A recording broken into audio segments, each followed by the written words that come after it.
बिस्मिल्लाहिर्रहमानिर्रहीम। अस्सलाम वालेकुम। ये आपका अपना डिजिटल प्लेटफॉर्म है। मैं तारिक मतीन हूँ। वल्लाहु खैरुल माकिरीन। अल्लाह सबसे बेहतर तदबीर फरमाने वाला है, वही बचाएगा मेरे देश को बलाओं से, जो बारिश में शजर से घोंसला गिरने नहीं देता, क्योंकि उसकी तदबीर तमाम तदाबीर की इमाम है। अहम तरीन मामला है, अगले chief justice mister justice Mansoor Ali Shah sahab आज इस्लामाबाद के एक होटल में खिताब कर रहे थे। वहाँ कुछ बदमज़गी भी हुई चीफ जस्टिस साहब से, अगले चीफ जस्टिस साहब से जो बातें की गई, उन बातों के हवाले से सहाफ़ी रिपोर्ट कर रहे हैं। इस बारे में मैं आपको बताऊंगा। कुछ खुशियां हमने देखा था मिली थी मखसूस सहाफ़ियों को, जो बूटिया सहाफ़ी हैं, उन सहाफ़ियों को कुछ खुशियां मिली थी। कुछ हुकूमती वज़रा को हमने खुश देखा था 2 जजेस के इख्तिलाफी नोट के बाद।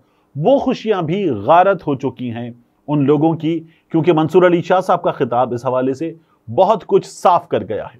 इसके अलावा इरफान सिद्दीकी साहब ने, सेनेटर इरफान सिद्दीकी साहब ने, मियां नवाज शरीफ साहब की तकरीर लिखने वाले इरफान सिद्दीकी साहब ने कुछ बातें की हैं 9 मई के हवाले से। उन बातों का जवाब, और हमारे कुछ सहाफ़ियों ने गुज़श्ता 3-4 रोज़ में बहुत ज़ोरों शोर से कुछ सवालात उठाए हैं, उन सवालों का जवाब भी मैं इस वीडियो में आपके सामने रखूंगा। ये तमाम चीज़ें आपके सामने रखते हैं। सबसे पहले मैं आपको बताऊं कि मंसूर अली शाह साहब ने खिताब करते हुए जो अमल दरामद है, सुप्रीम कोर्ट ऑफ पाकिस्तान के फैसले पर अमल दरामद, उसके हवाले से क्या कहा है। मंसूर अली शाह साहब ये कहते हैं कि अदालती फैसले में किसी किस्म की इंतजामी मुदाखलत नहीं होनी चाहिए। सुप्रीम कोर्ट के फैसले का जायजा लेने का इख्तियार इंतजामिया को हासिल नहीं। अदालती फैसलों पर अमल ना होने के नताइज होते हैं। इख्तियारात की तकसीम के उसूल को ख़त्म नहीं होना चाहिए। और उन्होंने ये साफ तौर पर बता दिया कि अदालत के फैसले पर अमल करना है। एग्जीक्यूटिव को हर सूरत सुप्रीम कोर्ट के फैसलों पर अमल करना है, यही आइन की मंशा है। ये उन्होंने अपने खिताब में कहा। उन्होंने अपने खिताब में ये कहा कि मुझे कायम मकाम चीफ जस्टिस कहा गया, जो दुरुस्त नहीं। मैं सीनियर तरीन जज हूं, कायम मकाम चीफ जस्टिस नहीं। जस्टिस काजी फायज ईसा मेरे दोस्त हैं और वो चीफ जस्टिस ऑफ पाकिस्तान हैं। चीफ जस्टिस काजी फायज ईसा तंदुरुस्त हैं, तवाना हैं, मुतहरिक हैं। अल्लाह पाक उनको सेहत दे। ये मंसूर अली शाह साहब ने कहा। उन्होंने कहा कि सुप्रीम कोर्ट के फैसले पर अमल करना आइन का तकाजा है। अगर सुप्रीम कोर्ट के फैसले पर अमल नहीं करना तो फिर कोई मुतबादिल निज़ाम ले आइए। एक बात जहन नशीन कर लें, ये नहीं हो सकता, ये नहीं हो सकता कि अदालती फैसले पर अमल दरामद ना हो। अदालती फैसले से इन्हिराफ आइन के बुनियादी ढांचे को चैलेंज करने के मुतरादिफ है। मंसूर अली शाह साहब ने यह बात की। उन्होंने कहा किसी के पास इख्तियार नहीं है कि सुप्रीम कोर्ट के फैसले पर अमल दरामद ना करे। और उन्होंने यह भी कहा कि यह मुमकिन नहीं है कि सुप्रीम कोर्ट के फैसले पर अमल दरामद ना हो। और जब यह खिताब हो रहा था मंसूर अली शाह साहब का, तो उसके बाद वो सहाफ़ियों से मुसाफा करने के लिए, कोई एक आध बात करने के लिए रुके। उस मौके पर क्या हुआ? उस मौके पर यह हुआ कि मंसूर अली शाह साहब जो हैं वो कुछ सवालों का जवाब दे रहे थे। तो अदील सरफराज साहब, सुप्रीम कोर्ट ऑफ पाकिस्तान के सीनियर रिपोर्टर हैं, उन्होंने कहा कि senior court reporter Abdul Qayyum Siddiqui साहब ने हैरान कुन तौर पर बावाज़े बुलंद कहा कि एक जज को ज़ेरे समात मामले पर बात नहीं करनी चाहिए। जस्टिस मंसूर अली शाह साहब मुस्कुराए और उन्होंने कहा, आप परेशान ना हों, हम वो बात नहीं कर रहे। हॉल में जोरदार कहकहे लगे और यह भी हुआ कि जज साहब, आप ज़ेरे इल्तिवा मामले पर किस तरह बात कर सकते हैं? अब बात यह कि मामला ज़ेरे इल्तिवा नहीं है, मामले का फैसला हो चुका। सुप्रीम कोर्ट ऑफ पाकिस्तान के 8 जजेस फैसला दे चुके और मुख्तसर फैसला लिखा जा चुका। जो तफसीली फैसला है उसके हवाले से मंसूर अली शाह साहब ने यह बता दिया कि फैसला लिख रहे हैं। सवाल यही हुआ था, असल में फैसले पर बात नहीं हुई थी कि फैसला कैसा है, क्या है, अमल दरामद की सूरत हाल, तफसीली फैसला। तो उन्होंने कहा फैसला लिख रहे हैं, फैसला आ जाएगा।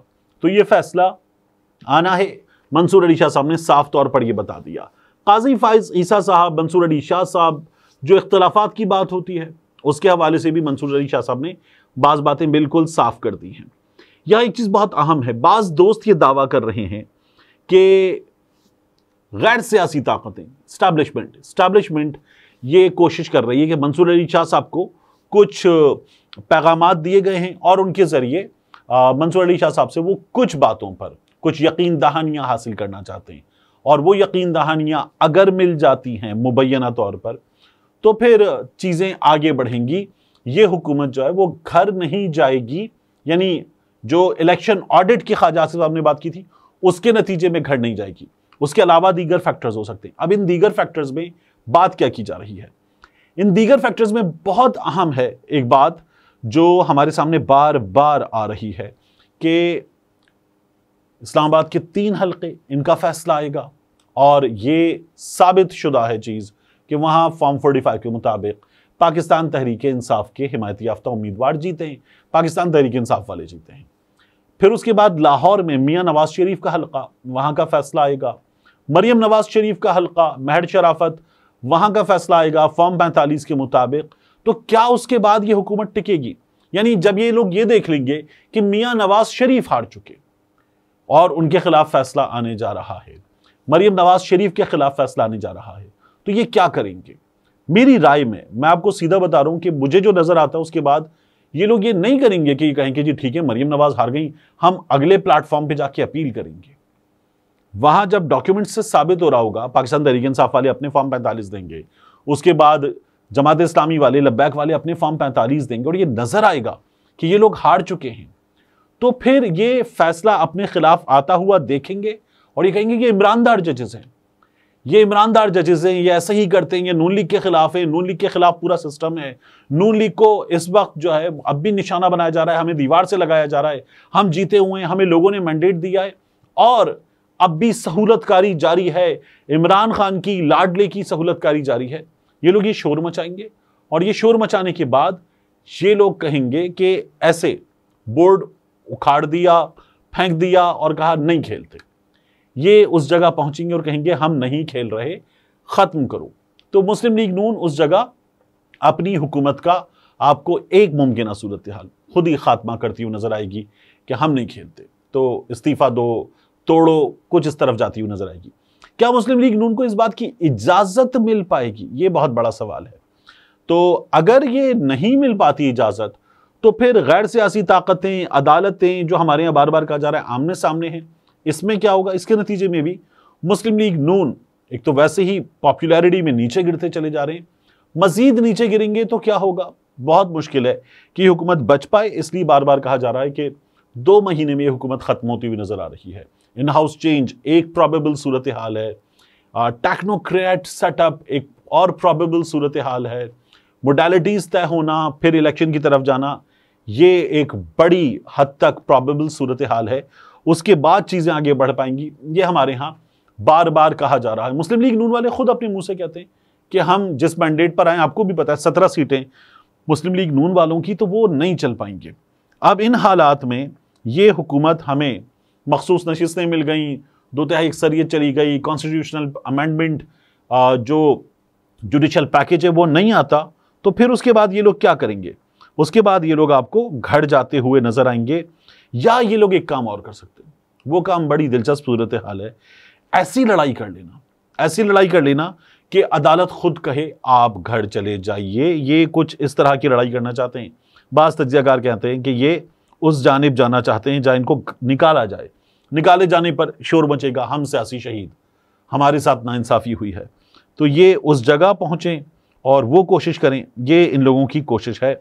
अब देखिए कि इसके बाद बनता क्या है। अब एक सवाल है जो उठाया है सेनेटर इरफान सिद्दीकी साहब ने, क्योंकि 9 मई पर गुज़श्ता कुछ दिनों से हमारे पास सहाफ़ी भी, सियासतदान भी, कुछ हल्के भी बड़ा ज़ोर शोर से ये कह रहे हैं कि हमारे यहाँ 9 मई पर अदालतों ने इंसाफ नहीं किया। देखिए बरतानिया भी बेइंसाफ हो गया।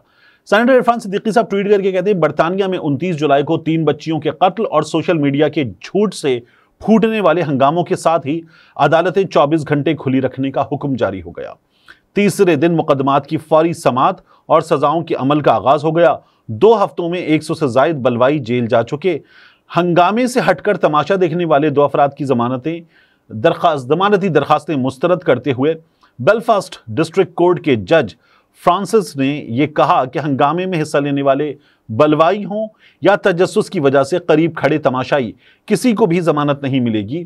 फिर इरफान सिद्दीकी साहब लिखते हैं, और इधर 1.25 साल हो चला, 9 मई तेजाब ज़दा चेहरे लिए इंसाफ के लिए भटक रहा है और बलवाई ललकार रहे हैं, हमसे माफ़ी मांगो।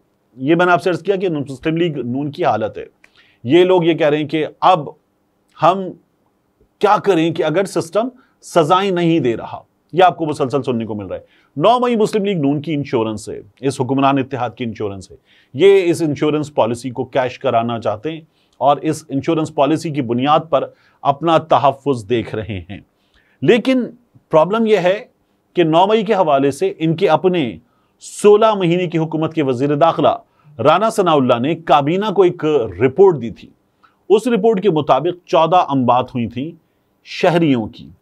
प्राइवेट लिखा होता है लेकिन शहरियों की अमवात हुई थी और जख्मी भी बहुत बड़ी तादाद में शहरी हुए थे। कानून नाफिज करने वाले इदारे पुलिस/LEAs, लॉ इन्फोर्समेंट एजेंसीज, उनकी जो शहादत या जानी अमवात की बात है उसमें नंबर था आगे 0 और जो 9 मई के मौके पर उनका जख्मी होने का नंबर था वो एक बड़ा नंबर है और जाहिर है कि लोग जख्मी हुए थे जो सूरत हाल थी उसमें।